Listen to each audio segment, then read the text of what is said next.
Hey there, I'm Mark from Spectrum Pulse, and today we finally have from Allie X, Girl with No Face. Alright, look, I don't think I've ever gotten the hype for Allie X. I hear middling vocals, desaturated minimalist and kinda derivative indie pop production, and some edgy lyrical gestures that never really convinced me. Yeah, there was a floor of quality with some slick grooves and hooks and decent atmosphere, but go beyond that? Now look, it's been 4 years since Cape God, and reportedly she was going 80s darkwave for this album, which, alright, fine, I'm an easy mark for that sound. Pardon the pun. So what do we get? Well, the funny thing is that while I would probably call this Allie X's best album to date, and I'd be lying if saying that going darkwave wasn't a factor in that, if you dig beneath the pulsating synth gloss, her formula hasn't really changed. For as much as the sound palette wants to evoke Depeche Mode and Kraftwerk and the darker, icier synthpop of the 1980s, it's hard to ignore where she's trying to wedge her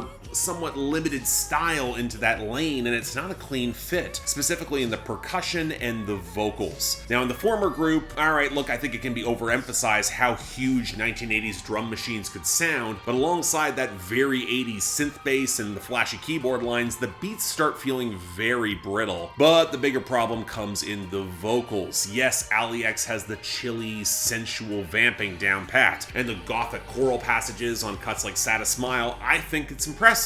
But more than a few times, she tries to belt like those 80s pop rock divas, and it doesn't really work. Maybe she's missing the right overdubs or the mix placement, but her pitchy breathiness leads to some rather wince-inducing vocal runs that she just can't command production that's this huge and implacable with that delivery. To say nothing of a song like Hardware Software, which tries to evoke early rap, and it kinda sounds like a bad demo. It doesn't really work. And I'm still not wowed by the lyrics. To be charitable, the edgier sentiments, they fit the gothic darkness a little bit better. It makes sense. And if you're going for your dark dance floor power fantasy, leaning on pure flash and glamour, that can work.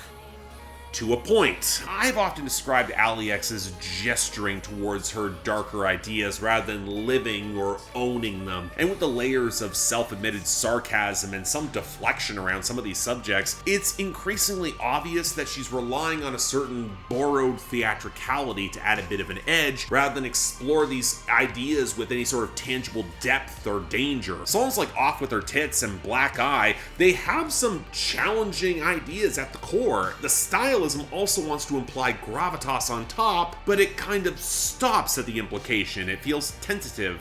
Honestly, a little bit shallow. I don't know, maybe it's knowing the darkwave era that Allie X is drawing from that absolutely did go to those charged, visceral places. Or hell, a lot of the modern pop acts throwing back to the 80s that back up the stylism in their content. But for as good as these grooves and hooks can be, I wish there was a little bit more follow through. And again, that's not saying this is bad, there's a floor of quality. And in the execution, we still get some pretty solid pop songs like the heavier guitar-driven title track or Staying Power, or the operatic Saddest Smile. I really dug that. Or especially the restrained vamping of John and Jonathan. And while I am a sucker for this sound, it also does feel like the most realized and distinct version of her artistic vision. But that vision also feels self-consciously limited, and it keeps what could have been a great project as more just pretty good. It is worth hearing. Just temper your expectations if you check it out. All I'm saying. So yeah, thanks a lot for watching. If you want to see more, please be sure to like, share, drop comments, and subscribe. I know the diehard Allie X fans are going to be pissed, but what else is new? I've been down that road before. Beyond that though, anything else I might be able to do to improve my presentation, I'm all ears. And if y'all want to get projects on my schedule, support the channel, argue with me more directly on my Discord, link to my Patreon is right over there. Once again, don't feel obligated. Times are tough. I understand. The option is available though. Until then, I'm Mark, you're watching Spectrum Pulse, and I'll see you next time.